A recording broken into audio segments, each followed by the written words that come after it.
What up, Loyalty family? What's the deal, man? You already know how this go, nigga. We got another reaction video. Let's get since they're acting Tupac versus Mac Dre.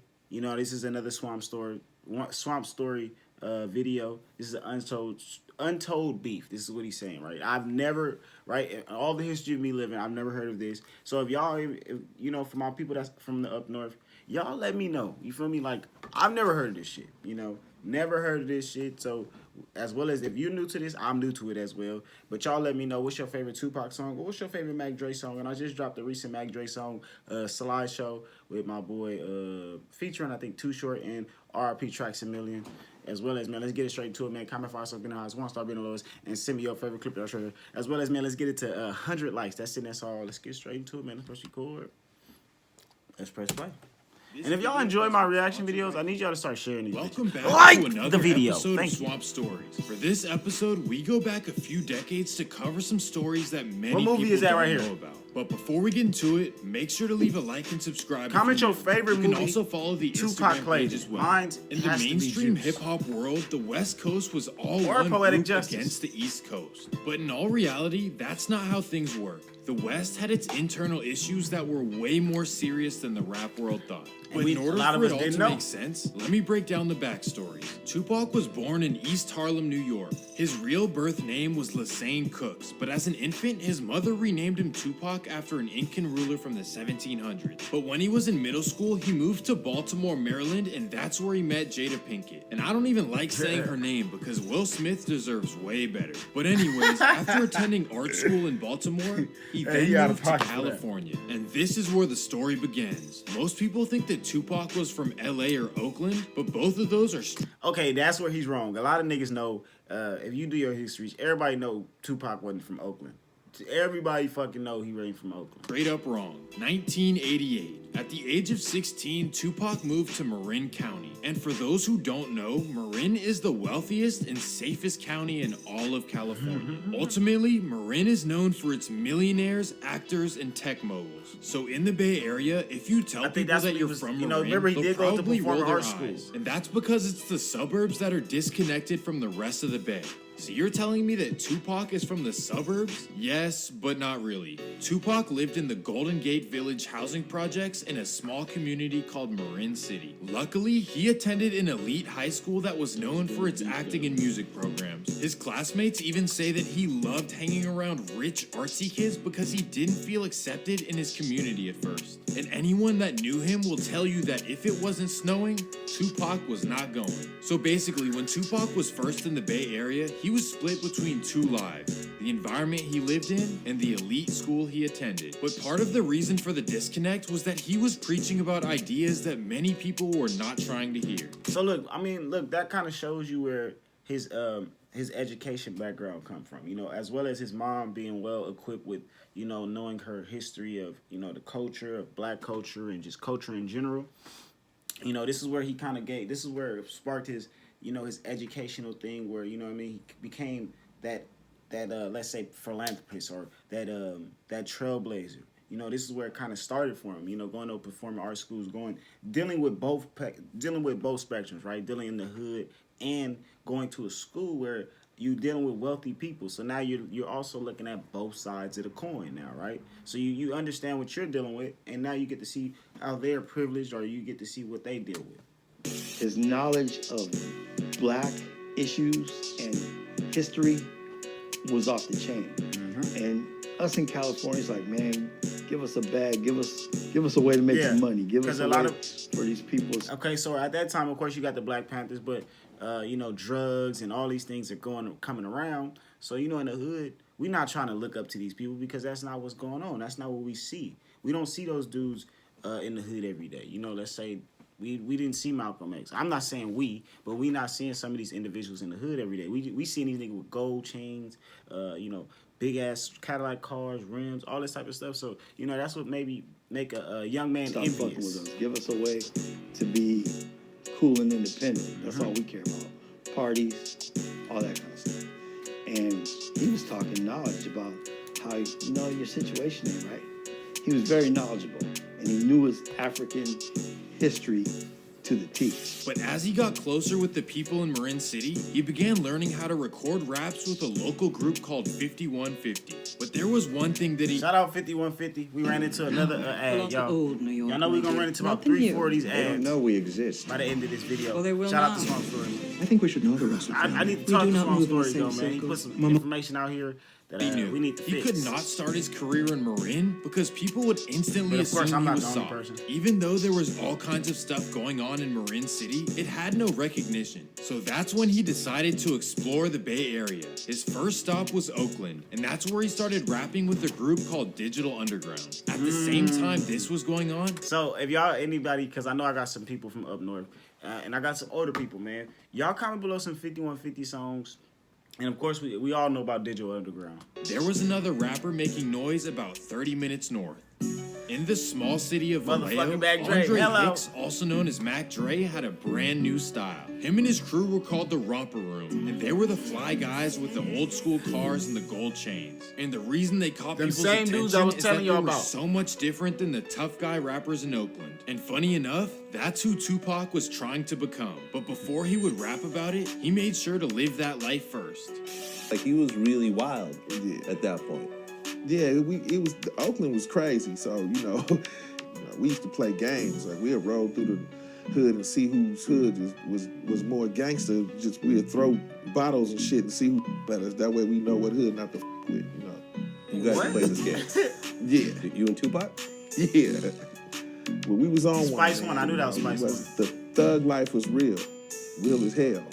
But Tupac's wild energy rubbed some people the wrong way. But another thing that should rub you the wrong way is hair loss. Back in the day, the only solution was to go bald. But these days, you can get ahead of the curve. Did you know that 2/3 of men will experience hair loss by the age of 35? But there's good news because Keeps has changed the game with their clinically proven and research-backed solution. And the best thing about Keeps is that you never have to go see a doctor. Keeps will be delivered straight to your door. And if you have any questions, they offer 24/7 care from medical advisors, prescribers, and care specialists. So it's impossible for you Hey, not your to uncle, find your a auntie, routine somebody that works losing their best hair for you. today, Whether go get you're Keeps, you preventing dig? hair loss, stimulating hair growth, or simply taking care of the hair you have, Keeps has you covered. So save yourself an expensive trip to Turkey because hair loss stops here. To claim 50% off your first order, head to keeps.com/swampstories. That's KEEPS.com/swampstories. I'm sorry, y'all. We Or gotta simply keep click the link in the ad in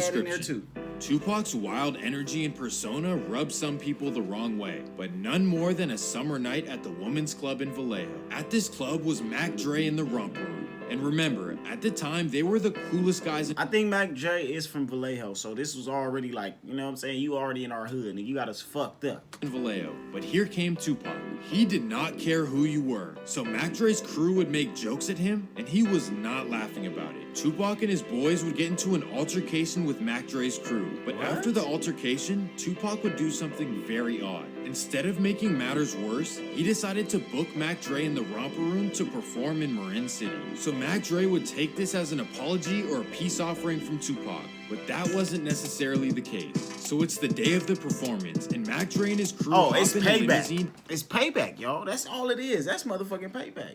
You feel me? You caught me in your hood. Now, nigga, I'm gonna catch you in yours. That's all. I'm gonna catch you in mine. I mean, you caught me in your hood. I'm gonna catch you in mine now. You To feel me? head down to Marin City, Mac Dre decided to bring the whole Crest Side with him, 15 cars deep. But on the way to the Damn. show, one of the cars crashed, and then the limousine broke down on the bridge. So here they are, stuck on the Highway 37 bridge with a crashed car and a broken limousine. Usually you try to get the car towed, but they have a concert in less than an hour. So half of the guys say, man, let's deal go. with the cars and head back home. This concert is not meant to be. But Mac Dre and the Romper Room want to perform. So they're like, forget about the cars, let's leave them on the road and go to the concert. They Stick it back, eventually Dre. arrive in Marin City, and it's a one-way in and one-way out. There is nothing but housing projects, a liquor store, and a rec center. Marin City is a town that consists basically of these projects. You know, it's one way in, one way out. At the time, it was one way in, one way out. So you, like I said, that's you had the damn near projects, set up. you had the police Somebody station, gonna get you had shot. the I don't, like I said, I've never heard about this beat. That's Somebody it. getting And, shot or beat that up. was the time? Yeah. Crazy. So they go to the rec center to perform and head back to the locker room to meet Tupac. But for some reason, Tupac is nowhere to be found. red flag number 1. Where is the guy that set up the concert? So Vallejo rapper Coolio heads to the stage and there is only one person there. The one girl in the crowd tells him that she doesn't think it's a show. So instantly, Coolio knew something was up and he heads back to the locker room to tell Mac Dre. But as soon as he gets to the door, boom, a group of Marin City guys are right there. They start yelling F the romper room and all of Coolio's nightmares came true. As soon as the guys in the locker room hear what's going on, they start running to the car. Bam! They start chasing Mac Dre in the romper room through Marin City, but luckily they got away in time and head back to Vallejo. We smash it back. Look what we passed back by. That fucking limousine and Eric Hamilton truck sitting on the side of the fucking road still. He like, should have stayed with these fucking cars, you know what I mean? Like, but it's all in the name of a good time because we're still here to talk about it. Press record. Hey, I'm not gonna, my bad, y'all. But that's crazy because the fact that they made it out the situation. But I told y'all it was a setup. It had to be a setup. It was almost like payback. And then let's rewind to like some years prior now, right? That same situation kind of happened to Tupac, but you know, unfortunately, he kind of got shot. He made it through it, but he got shot. You know what I'm saying? He ended up getting shot. Somewhat similar, but it wasn't. Let's say it happened the same way. It didn't happen the same way where Biggie set him up and this, that, and the third. But that's what he thought, and you know, that's what he was sticking to at the time. You feel me? But that's crazy, right? Rewind it. I mean, you fast forward. I said rewind. You fast forward. I apologize. I said rewind. Fast forward. You know, some years later, and then the nigga end up getting shot. It's crazy. After this incident, there was one big question. Did Tupac set up Mac Dre? And although we will never truly know the answer, some guys in Mac Dre's crew absolutely believe that it was Tupac's plan. But luckily, people would move on from the situation as both Mac Dre and Tupac's careers began to take off. But there would be a bump in the road for Mac Dre. March 26, 1992. I think that's when he got killed. Mac Dre is booked to perform at a show in Fresno. He's opening for Ice Cube, which is a sign that he's getting hot on the West Coast. But as he's getting hot, so are things in his neighborhood. At this time, Mac Dre and the entire Crest were being monitored regarding bank robberies that had taken place all over the Bay Area. And Mac Dre was tired of them always questioning him. So he dropped a Vallejo PD diss track where he name-dropped the detectives. The Vallejo detectives were not happy about this, to say the least. So they decided to do something. Hey, Mac Dre say, nigga, I was doing this shit at another level before anybody, nigga. Fuck is y'all playing with it, nigga? Nigga, so I'm dissing the whole Vallejo motherfucking station. Very sneaky. One of Mac Dre's associates named Corey Dunn would get caught up for fingerprints in a stolen car. And this car was used in all kinds of bank robberies in Vallejo. So instead of charging him with it, the police would offer him a free way out. He needed to wear a wire during the trip down to Fresno with Mac Dre in the romper room. Corey Dunn. He decided to do it. He knew that Jay Diggs was planning to hit a bank while Mac Dre does what he's there to do in Fresno. So they all head down to Fresno and they leave Mac Dre at the hotel because remember, he has nothing to do. Now, mind y'all know so who takes Corey, up Jay Diggs, and Kilo Kurt decide to head down to the bank. But when they get there, Jay Diggs notices that there are news vans all around, and he can tell that something is up. So they tell Corey, who's the driver, that they want to turn around. But for some odd reason, Corey does not want to. But he has no choice, and they tell him to drive back to the hotel so they can pick up Mac Dre and head back to Vallejo. So Corey drives back to Vallejo in his car, and Jay Diggs, Mac Dre, and Kilo Kurt are behind him in their car. So on the way back, Corey pulls off to the side of the road to ask Jay Diggs for something. But while they're stopped, Mac Dre spots one of the Vallejo detectives on the other side of the freeway. He tells Jay Diggs, yo, I just saw Fitz. Something ain't right. What are Vallejo detectives doing 3 hours away in Fresno? Exactly. Well, that's when dozens of police cars swarm around him while Corey drives away freely. So Mac Dre, Jay Diggs, and Kilo Kurt are brought in, and they all start to wonder, when is Corey gonna come in? And that's when they put two and two together. Corey Dunn was wearing a wire and would walk away as a free man Snitch after ass nigga, everything. Corey Dunn. The price of his freedom would get Jay Diggs 10 years. If y'all know, 10 years, nigga, Jay Diggs. And then, right, come to find out, they've been like, you know, some people say that he was snitching. Some people say he wasn't snitching. You know, it's just weird. Like, I don't know. It's a lot of backstory to that as well, besides Corey Dunn. Hold on, y'all. Pause. My bad, y'all, man. The camera kind of died. Well, it was about to die. But let's run it back. So right now we at the J Diggs part where he going arrested and stuff like that. Like I was saying, he ended up doing 10 years. People saying he was snitching, this, that, and the third. But let's get straight into it, man. Let's get back into it. Let's press record. Yes. Click. I'll start to wonder, when is Corey gonna come in? And that's when they put 2 and 2 together. Corey Dunn was wearing a wire and would walk away as a free man after everything. The price of his freedom would get J Diggs 10 years, 8 for Kilo Kurt, and 6 for Mac Dre. Right as he's growing his buzz on the West Coast, everything comes to a halt, all because of Mr. Ratatouille. Corey Dunn, let's say his name, please. Corey Dunn. Yeah, rest in peace, Corey Dunn. Oh, he's dead now. Yeah, he's dead. Okay. Damn. How long did he die?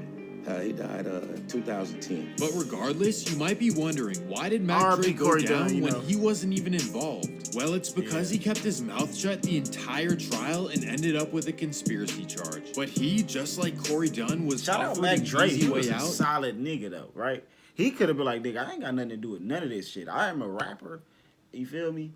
I don't even, nigga, they came to pick me up. I don't got nothing to do with it. No, he kept it solid. He didn't say shit. But he stuck to the code. After this, the entire romper room would end up going down. So after all this craziness, the Tupac situation was so far in the past that they decided to forget about it. Yeah, but nobody's one day, gonna they bring would it up, get a bring it call up. from Tupac telling them that the show in Marin City was a simple misunderstanding. He then offered to do songs with Mac Dre when he gets out. Even though he said it was just a misunderstanding, it still does seem like Tupac was involved. But this next story may offer you a different perspective. August 22nd, 1992, the annual Marin City Festival, where thousands of people come to watch performances. And for 1992, the show is headlined by Frankie Beverly and Maze. By this time, Tupac was already between Oakland, LA, and New York, so there was a disconnect with his old city. So he decides to show up to the festival to show love to the community that helped start his rap career. He comes to the show with his rap crew from Baltimore called the Outlaws, and as soon as he pulls up in his brand new Jeep, everyone comes rushing to him for autographs. Mind you, he had just starred in the movie Juice, so he was a certified celebrity at this point. But as he's giving out autographs to all the fans, his old friends from Marin City walk up to him angry. One of the guys punches him in the face and an altercation starts. Tupac's Baltimore friend named Mouse, who is only 5'5", knocks out the guy who hit Tupac. And as soon as that happened, it started popping off. So Tupac sprints back to his car, which is parked all the way in the projects. He hops in the car and his Baltimore crew make it back to the car as well. Damn. So they drive off, but mind you, Marin City is one way in and one way out. And they drive the wrong way and have to turn around and go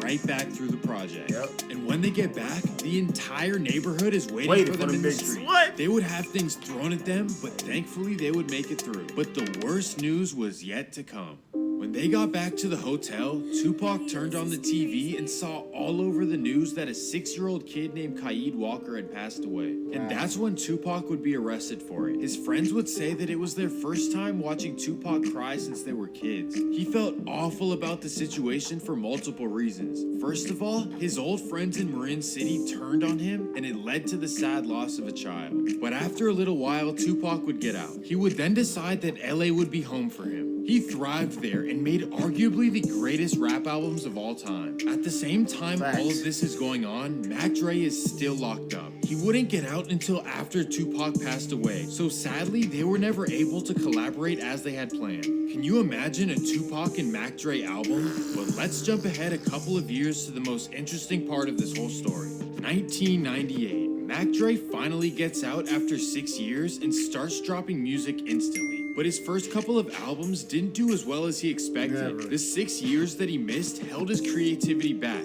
But after a couple of years, his sound evolved into some legendary albums. In 2002, he dropped Thizzle Washington, which had hit songs Boss Tycoon and The Thizzle Dance. After this project, he had the whole West Coast on lock, from Seattle to San Diego all the way to Arizona. And after this, he followed up with Genie of the Lamp and Ronald Reagan. I don't know about you guys, but these are my favorite Mac Dre albums. Supposedly that's him, right? Supposedly that little white boy he's rapping with is him.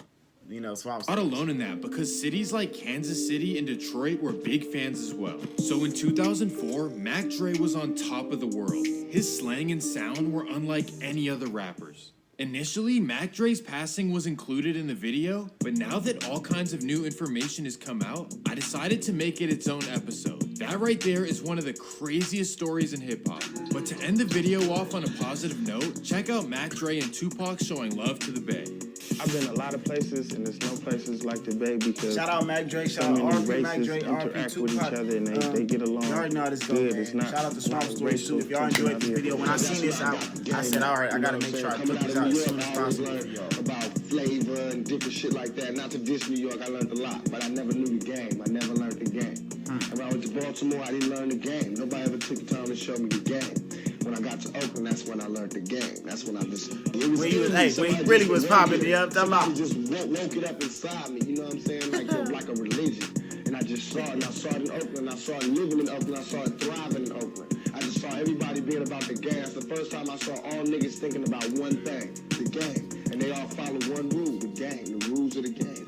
And that was never in no other city I lived in. So I give all my love to Oakland. If I'm going to claim somewhere, I'm going to claim Oakland.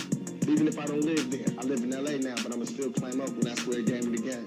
So I'm a resident, you know what I'm saying? I hope everyone enjoyed the video. Yes. And make sure to leave a like and subscribe if you're new. Thank you. Peace.